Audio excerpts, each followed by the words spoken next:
उसी के साथ देखिए हमारे विपक्षी लोग जातियों में बांट करके, धर्म में बांट करके, ये अल्पसंख्यक है, ये बहुसंख्यक है, ये फलाना जाति का है, वो फलाना जाति का है, PDA मतलब पूरा जातियों के आधार पर एक एक अक्षर लगा करके जो जनता को बांट करके अपनी राजनीति करते हैं।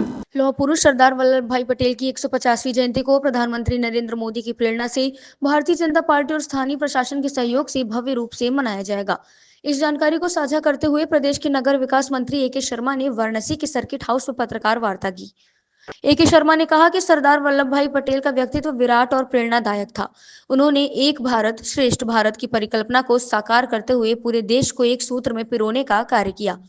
यही कारण है कि प्रधानमंत्री नरेंद्र मोदी ने गुजरात के केवड़िया में विश्व की सबसे ऊंची सरदार पटेल की प्रतिमा स्थापित कराई।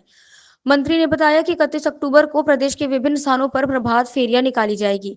इसके अलावा चित्रकला और रंगोली प्रतियोगिता सहित अन्य सांस्कृतिक कार्यक्रम भी आयोजित किए जाएंगे। करके गुजरात में केवड़िया के पास वहाँ पूरे राष्ट्र को समर्पित किया था, पूरी दुनिया को समर्पित किया था, गुजरात को समर्पित किया था।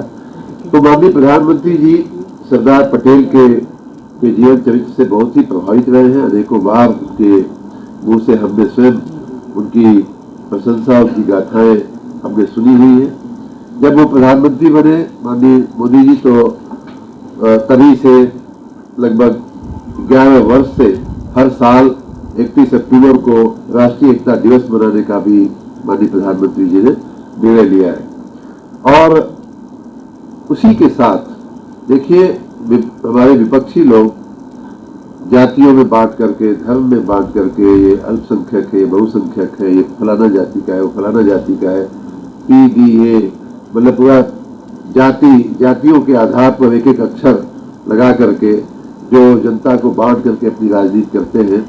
अखंड भारत के शिल्पी सरदार पटेल का योगदान शायद आने वाली पीढ़ियां, इतिहास ठीक से बीच में नहीं लिखा गया तो आने वाली पीढ़ियां इस बात को शायद मानने में उनको मुश्किल होगी कि कितना बलिदान, कितना संघर्ष सरदार पटेल, उनके परिवार ने और उनके नेतृत्व के चलते वहां के लोगों ने किया है।